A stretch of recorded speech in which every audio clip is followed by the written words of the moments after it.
Hello and welcome to today's LOL Esports Roundup. We're going to cover all four major regions in some way. Going to cover last night's LCS games, this morning's LCK LPL games, and the LEC games that just finished up about an hour and a half ago, and then preview the LCK, LPL, and LEC slate for tomorrow. Predictions: I'm 141 and 62, went 11 and 1 on this board. Only series I got wrong was I think I got the 5 out of 5 right. Maybe I went 12 and 0. No, I thought the Freaks were going to beat Bro, 11 and 1.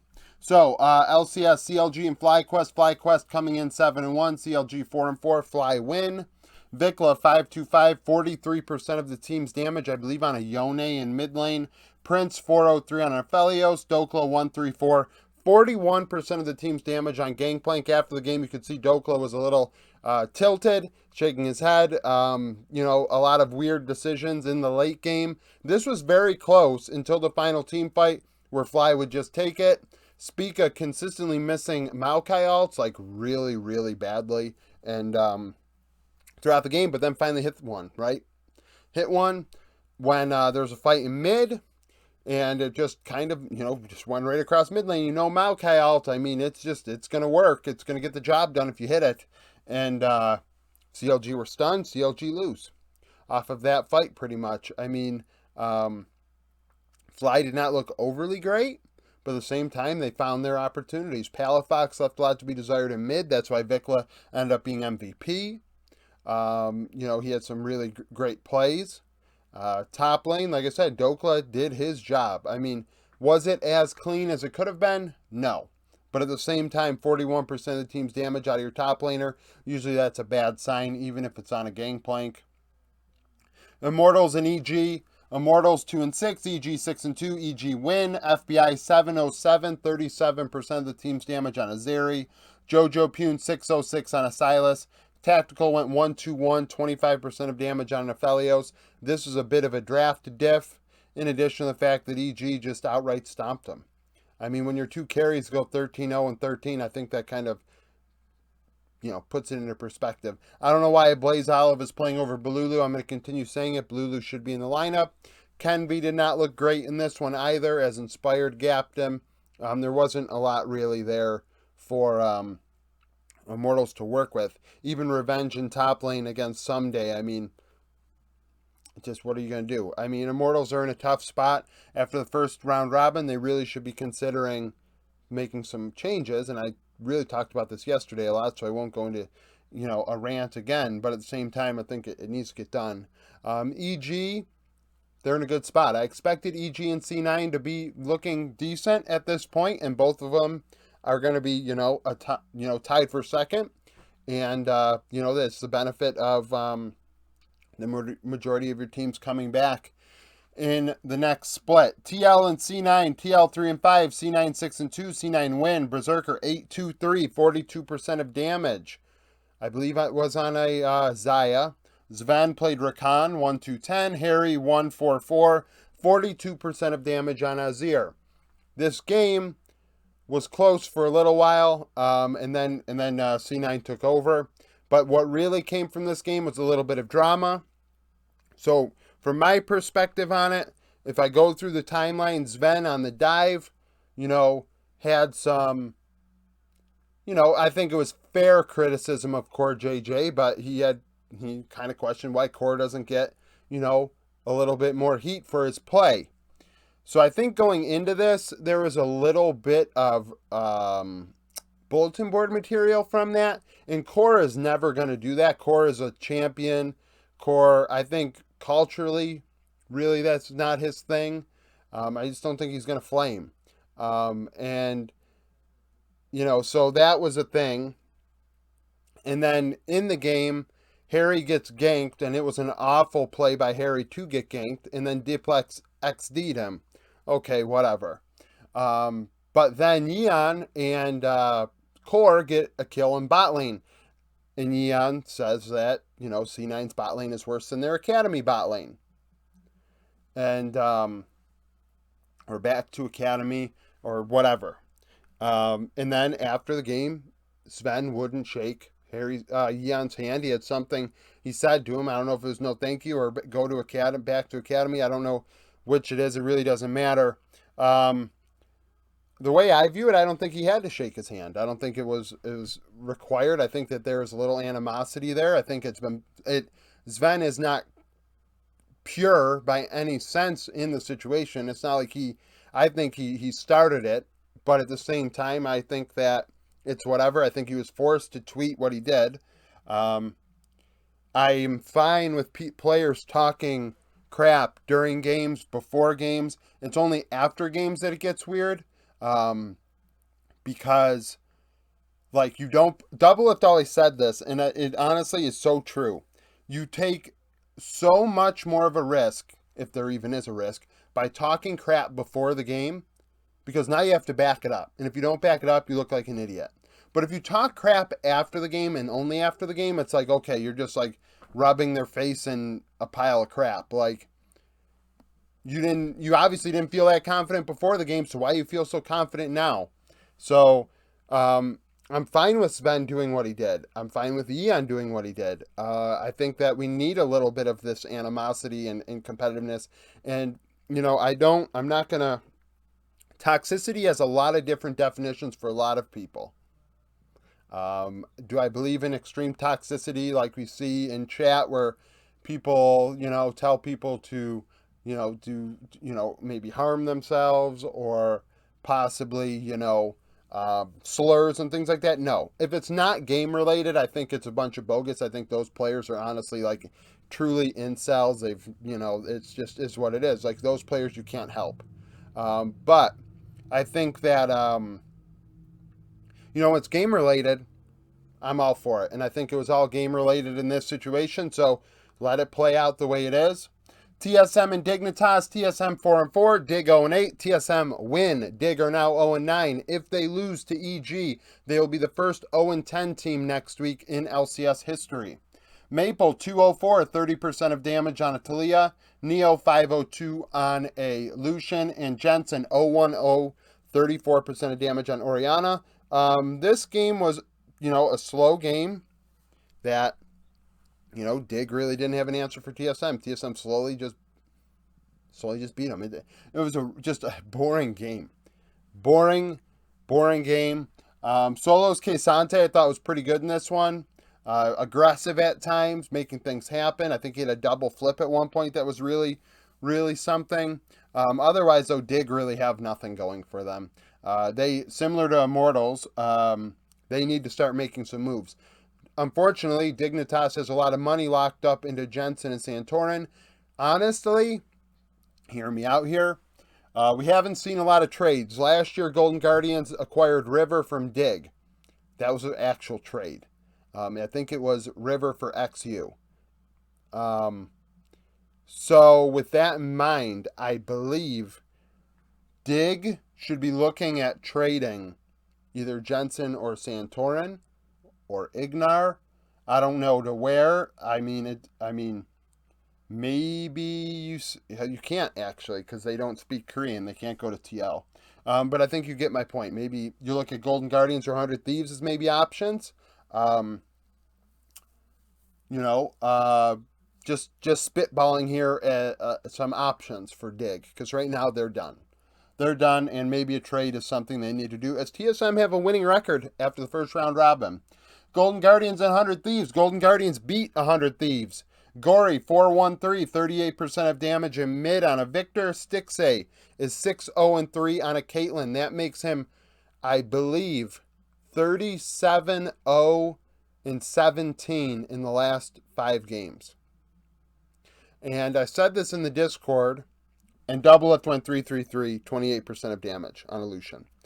I said this in the Discord. I feel like if any other, because it's Golden Guardians, because it's LCS, because it's Stixay, and I'm not saying that it's wrong I am actually. The fact that it's flying under the radar like this 5-game span is kind of crazy.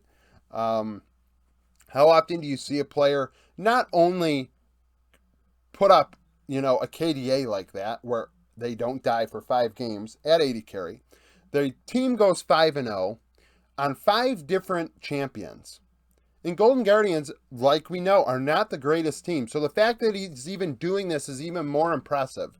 So I think it's wrong that no one's talking about it. If he didn't win Player of the Week this past week, I think it'd be a damn shame. Stixay's done a great job. He looks like he's in his heyday. Golden Guardians, ever since Gory's gotten there, they're a hell of a lot better. 100 Thieves play too slow, putting tenacity on Ornn. Like his Ornn is not very good. I don't really know what to say. They got to grow up, and that's not in a bad way. They need to mature. They need time. Tenacity and Busio are going to need time. Spring, they had, no, in my opinion, I did not consider them anywhere close to the top 2 seeds. So this is a team that's got to be better in summer. So we'll see what happens on that front. Plus, we're only halfway through the split anyway. LCK, Freaks, and Bro. Freaks 2-7, Bro 3-6. Morgan is MVP in a 2-1 win for Bro. Kara 7-6-18, 27% of damage. Umpty 10-4-16 in the jungle, had the best KDA.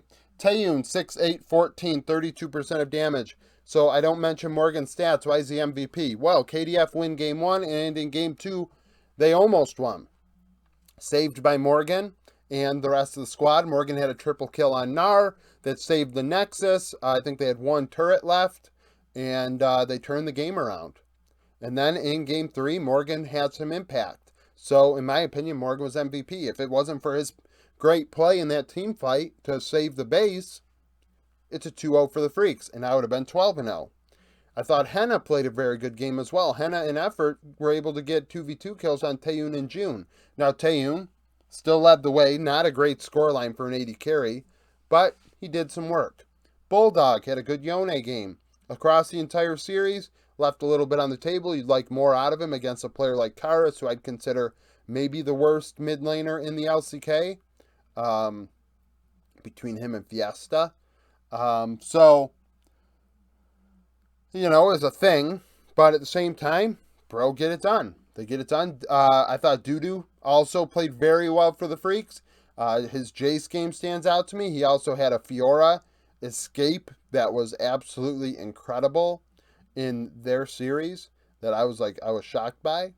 Honestly, I thought that this was very, very close between two teams that are close in the standings towards the bottom. You know, that's kind of the deal there. Nongshim and KT, this was an easy 2-0 for KT. 4th in the power rankings at 6-3, Nongshim 1-8. Aiming 12-1-14, 36% of damage. BDD 13-1-15, played Silas both games. Fiesta did not get a kill, dying 7 times with 8 assists. Led the way for Nongshim with 30% of the team's damage. BDD had multiple solo kills. Fiesta would not only be solo killed by him, but be solo killed by other members. Aiming in particular, I believe, on an Ezreal sticks out to me. Cuz also had a lot of impact. This was just a stomp. Red Force had no answer. As Red Force, I think, are now dropping. I think they've dropped to the worst Eastern team right now. Well, no, actually, that's not true. Anyone's Legend's worse. Definitely the worst LCK team algorithmically.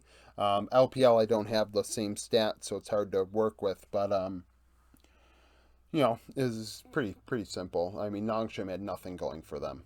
It's just, Nongshim are in a position, I've said this before, this is a Challengers roster that won Challengers in summer, but went 19-17 during the regular split.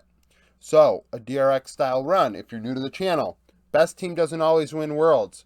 The best team on that patch wins Worlds. The best team at Worlds wins Worlds, for example. On the playoffs, different patch. Nongshim succeeded. They were the best team on that patch. They got in, which is something. Like, you got to get in. You got to get into the dance to have an opportunity. They did that.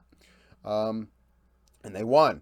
But the team isn't that great. The players aren't that great. So that's the thing there. LPL, JDG, and IG. JDG second in the power rankings, IG ninth. This was a big time game. JDG win 2-0. They're 5-2 now. IG 5-3. Kanavi played Gragas both games, going 12-5-22 with a quarter of the team's damage. So a nice spread there as he won MVP. Ruler 16-1-18 at 80 carry. On 4-14-4 with 23% of the team's damage. So a very wide spread for IG. They put YSKM on tanks. Specifically, the Cyan in Game 2 sticks out to me. So kind of rolled over from that front. He's their best player, so definitely a sus move.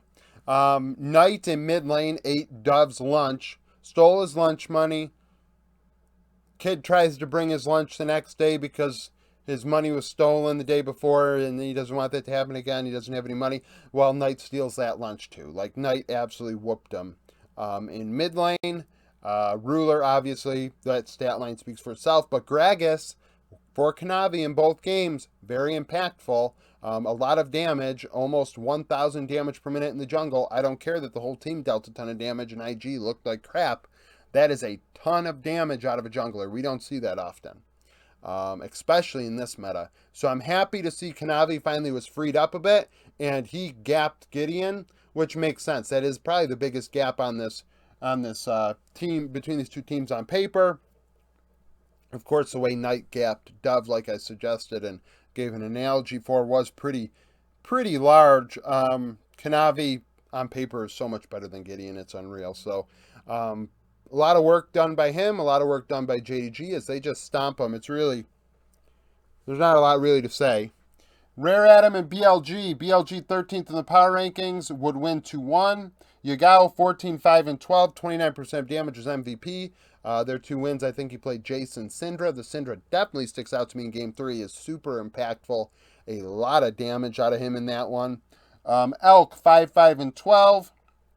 And then Assume 6, 8, and 11, 24% damage for Rare Adam. Rare Adam had some moments. Leyan got some work done. June, I thought, was impactful in all 3 games in the early game, making things happen as well. So both junglers definitely doing their job. I joked that the Nidalee would be up for both, and it was not. Neither picked Nidalee. I think Wukong was present in all 3 games, though. So Q picked Rumble for a game. Q, similar to Shanji, will pick weird stuff, make things happen in top lane. And, I mean, I think they were able to gank successfully up there, but otherwise, the Rumble was not able to win the game. Rare Adam were in positions to win, though, in their losses as well, into the mid game. BLG, a rough early game, like I said. I mean, June did work, but Leyan also was doing stuff. So, you have a trade back and forth. These 2 junglers are making things happen. RA are actually ahead in the mid game, but are unable to close it out, which, I mean, it's a hands diff in the end between Bin and Yagao versus Cube and Strive. Not to say Strive didn't look good. I think he was on Yone as well. Yone, very, very popular pick, AD mid. I think that game he had 8 kills or something, if I recall correctly. I want to say he had like a 14, 5, 12 stat line because he didn't deal a lot of damage overall over 3 games. He's not listed here. But Strive, a young player making, I say make things happen all the time, but he's putting on a show. On a bad team. Well, the record is what it is, but it's very reminiscent of anyone's Legend in Summer. That record is fraudulent. So BLG do work. I thought Bin had a triple kill on Fiora in Game 3. Otherwise, he was pretty irrelevant, but at the same time, I was like, that's the Bin that I have first in the world. So, not going to pretend that isn't a little bit of bias. The Fiora pentakill will forever be my favorite play of all time. Ultra Prime and Weibo. Ultra Prime 2 and 4, Weibo 3 and 2, 7th the power rankings. Weibo run them over 2-0. Light 9-0, 14, 34% of damage. Didn't die. Xiaohu was MVP. The Shy 5-1, 14. So the Shy making up for that 1-25 run he had. King trying to go on a 1-25 run himself, going 1-8 and 4, 31% of damage. Like I said, there's a little bit of a diffy in mid lane. King 1-8-4, Xiaohu on the Talia, very active, getting around the rift, getting the Shy ahead, getting bot lane ahead, finding opportunities in mid lane. He played a great 2-game set. Some people probably picked the Shy, but the Shy was on K'Sante both games, so that's whatever. Delta's got assists, but didn't leave his lane all that much, right? Bot lane obviously was a bit of a diffy as well. But I will say, Game 2, Ultra Prime did have a lead. They split up Caitlyn Nami, and it was Lucian Yumi, and Game 1 might have been that way, and then in game 2, I think Nami might have been, something happened. Lucian Yami, I just combined Yumi and Nami. Lucian Yumi, Balan had a few kills in the early game, which was unfortunate because you don't want those kills there, of course. I didn't mention it, but it sticks out to me, reminds me now. Southwind, it was a similar situation against BLG where Rare Atom are in the lead and Southwind has the gold, and it's like, oh, well, that's pretty useless. And it happened for Alter Prime as well. So they had an opportunity, but a little bit unlucky there with where the damage, where the last hit went and the gold went. And, you know, Balan isn't going full AP Yumi. So that was, whatever. LEC, SK, and Heretics. So Heretics 6-3, SK 6-3, Heretics 4-5. Marcoon ends up being MVP, going 2-0. Irrelevant 2-7-10 had the most damage on the team at 29%. When I say I'm shocked that I read that, I'm shocked. Certus 10-09 did not die. That's also shocking. Jack Spectra 5-4-1, 30% of damage. So game 1, Heretics had a lead. We were just talking about teams with leads that blow leads. Heretics, they did that. The SK clearly were feeling the pressure. Game 1, you see a terrible dive that was really forced by SK, that they screw up and they fail, and Heretics come out with the lead. Excuse me. And then in top lane, Irrelevant gets caught out, and Irrelevant would get caught out a few times in game 1. Died like 4 times in the first 20 minutes. Going 0-4-1, which is why I'm shocked he dealt the most damage. But he had some moments on the Gnar that kind of redeemed himself, I guess. But what would end up happening, Exakick just was able to get gold. And the difference was team comp. So SK, Marcoon has Sejuani, and Yankos has Graves. So Graves needs gold. Sejuani is like, okay, well, I've got enough. Exakick, you take the rest. So what ended up happening is the Zeri for Exakick had 80 more farm than Jack Spectra's Lucian, and that diff was in the jungle the opposite way. Yankos can't do much with the Graves. Not to say he can't in general, that wasn't because of skill, that was just he could not do anything in this game. He was useless. And Exakick carried the team fights in the late game that got the job done. Very, very good performance out of him. As I sing his praises some more, I said this in the Discord, and I think, it's a hot take, but I could see SK being a team that could sneak into that 4th slot for Worlds. I really could see it, and that's not to say I think they win this split or win any split, but a young team, 4 of the players are 21 or younger, with very little experience. If they can progress and get better over time, this team could be a challenge. There's a lot of skill on this team. Game 2, Heretics are okay. Kindred for Yankos, when you think Yankos, you don't think Graves and Kindred. And these are the 2 picks he's had. He hasn't picked Kindred since Worlds 2020. Before that, 2018. Before that, 2016. Literally, he only plays it every couple of years. He just throws it out there. Why are we picking that when we need a win right now? Whatever. Eevee looked awful in this series. Ruby, game 2, there were advantages for Heretics. Heretics had a lead, but Ruby would get caught out in the jungle. That allows SK to take a Baron. SK starts stacking some Drakes, making things happen. Game's over. And it's unfortunate for them. Certus, obviously, I'm not even talking about him. He played great. He played in a Kali game that was very good. SK come out with the win, 2-0. And, with the fact that the team was so in shambles to start the series that Heretics couldn't finish it off was pretty bad. Game 2, they had such a lead in bot lane. Jack Spectre was up 3 items to 1. 3 completed items to 1. And he could not do anything with it. And this is what I keep saying it. I don't think Jack, it's not his fault, but I don't think he was ready. You literally see two rookies, not to mention Jack. I think is a couple of years older than Exakick, but Jack's not ready.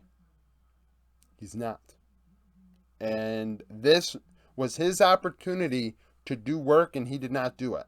So that's a problem. Astralis and BDS. Jonghoon was MVP. They win 2-1. Astralis. I was only myself and legit picked Astralis in the Discord. We went 2 for 2 on the day. Take our wins where we can get them. Dajor 9-4-10, 27% of damage in mid. Kabe 16-3-6. Nuke 12-4-9, 32% of damage. This was a slow one. So it's hard to remember everything. It was so slow. You know, you start falling asleep. You're listening to the co-stream. They're falling asleep. They're watching Upset solo queue instead of the series. It's so boring. But, you know, Game 3 really, obviously, is the most important part of this series. And it ended up being a battle in top lane between Olaf and Kled. One trick for Adam, one trick for Finn. And what would end up happening is 113 decided we're going to camp Adam, and boy, did they do it. They put him down like 70-35 in CS in the laning phase. He was absolutely out of the game, and that would carry for the rest of the game. As far as like mid was concerned, I thought BDS, their win had a lot to do with the Cassidy. Nuke had Cassidy in game 1 and did a lot of work on it. You know, there were key team fights because they played slow and waited till Cassidy got to level 16. And then there was a team fight. He had a triple kill and everything kind of rolled from there. But game 2, he picked the Cassidy again. They almost ran back the same draft. I don't understand BDS's Ezreal Karma Prio that they kept picking it even when there was better, you know, assumed bot lanes available. And it just, you know, like they ran back the same draft, and Astralis were like, okay, well, we're going to adjust. You don't have to, but we're going to adjust to what we're doing. And Astralis win, and then Astralis win game 3 because they camped Adam and put him in a hole, and then went bot lane, Crowny E'd over a wall, died. I mean, Astralis won. I mean, in the end, and the thing is, BDS all split long have had an issue carrying their leads. BDS had problems with winning. Their record, 5-4, you'll say, if they had a winning record, how do they have a problem with winning? They had a problem in the process of figuring out how to win the game. Every game was screwed up in the mid game at some point. And even their win today, there were issues in the mid game that were like, okay, what are you doing here? Like, you're throwing your lead. You're not doing what you're supposed to do. Like, the steps to win a game, you're not doing them here. And, you know, that's a young team making mistakes, which is fine.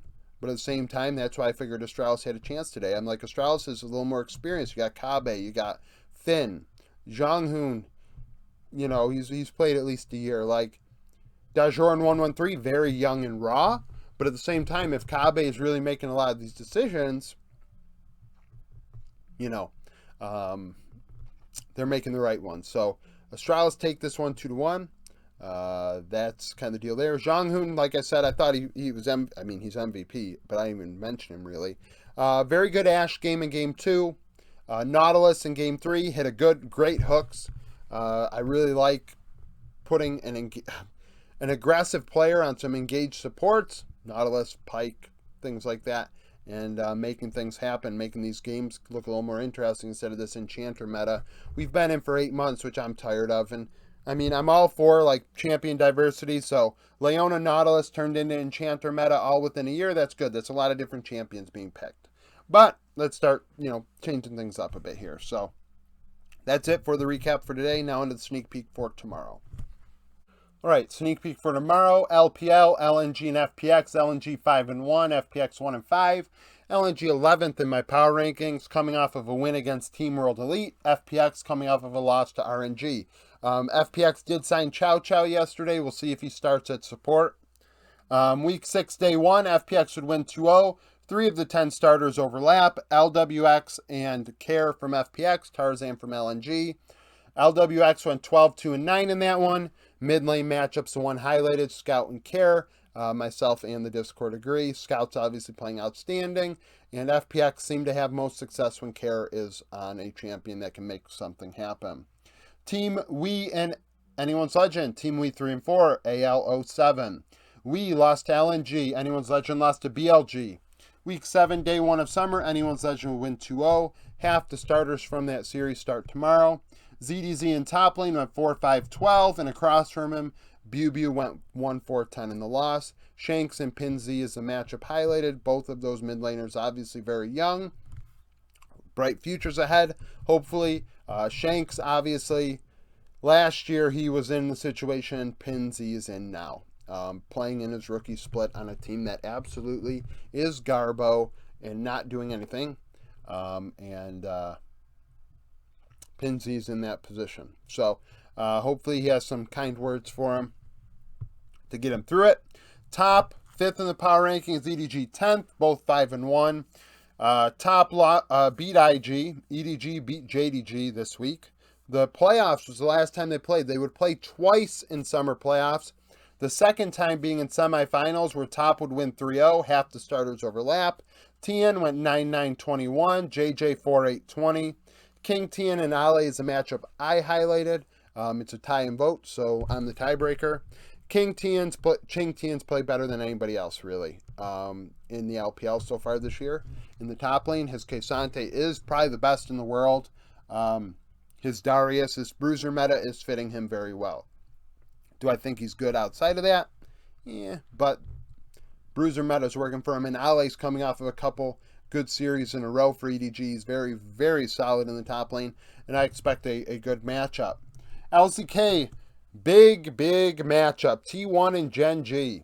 T1 first, Gen G third in the power rankings. T1 8-1, Gen G 7-2. T1 beat Sandbox. Gen G beat KDF earlier this week. They played opening day. T1 would win 2-0. Gumayushi went 12-3-22 with 34% of the team's damage. Pays went 8-8-3 with 19% across from him. Bot lane is the matchup highlighted. We'll see how they do. Pays and Delight have played absolutely cracked this year, but Guma and Keria have been even better. So, we'll see what happens. Pays, that was his debut. Now he has some series under his belt. He's had some wins and some losses, and we'll see how he does. Sandbox and D+, another solid matchup. Sandbox 12th in the power rankings, 6-3. D+, 6th at 6-3. Sandbox lost to T1. D+ beat Bro. Week 1, day 3. D+ would win 2-0. Deft dominated the bot lane, going 18-0-5, 30% of the team's damage. Envy went 1-11-2 across from him, 25%. I like the bot lane matchup myself. I want to see if Envy and Cal can do a better job this time around. Cal is making a case for being the support of the split. He's played absolutely fantastic. So, we'll see how that goes. Willer and Canyon. Canyon obviously being the best jungler in the world. 1A, 1B with Kanavi. And Willer has outperformed all expectations. So we'll see how he does if he can keep pace with Canyon. LEC, SK Vitality, SK 23rd, Vitality 20th. SK 6-3, Vitality 7-2 in winter split. SK beat Heretics today. Vitality lost to Koi last week. Week 2, day 2, SK would win. Irrelevant led the way in damage. 6-2-0, 28% on a Renekton. Photon 0-1-3, 19% on an Ornn. Vitality, hopefully, and I think they did learn after that, despite that being an option for them, that they should exercise putting Photon on weak side tanks. Photon is their most consistent player on carry, so might not be able to do that. Marcoon and Bo is the matchup highlighted. Marcoon's made a lot of plays in SK's victories. His pressure has been on point, and Bo has sucked for the last 2 to 3 weeks, and that's not debatable in my opinion, so Bo has to step it up and show up. Astralis and Mad Lions. Astralis 3-6 coming off of the win against BDS today. Mad Lions 16th in the power rankings, 7-2. Lost to G2 last week, 2-0. Groups, they played already in groups. Mad won 2-1. Niski 19-6-18 in mid lane would deal 33% of the team's damage. Dajor 12-9-19, 23%. Bot lane's a matchup I'm highlighting. More importantly, Jonghoon and Hilly. See which support does more work, and who knows, they may pick 80 carry champions. Ashe, Varus, APC, Heimerdinger. Hopefully not the Jhin. Hopefully not the Caitlyn. But we've seen all these, right? So can't rule anything out, really. But the bot lanes have definitely performed very well. Kobbe, Jonghoon, definitely the most consistent part of Astralis. And Mad Lions bot lane has flipped heads almost every game this split, which is pretty crazy, thinking how bad Carzzy was with Vitality and how inty Hilly's been with Fnatic over the years. Maybe it was a change of scenery they both needed. So that's it for the roundup. It was a long one. Thank you for watching. If you liked the video, like it. Subscribe to the channel for daily League of Legends content. Follow me on Twitter. Join the Discord. You can vote on these things. MVPs after games are done. Which matchups you think are the most interesting going into the next couple days. And I talk about it on the roundup if you want to participate in that. We have predictions as well if you want to predict winners. And thank you for watching.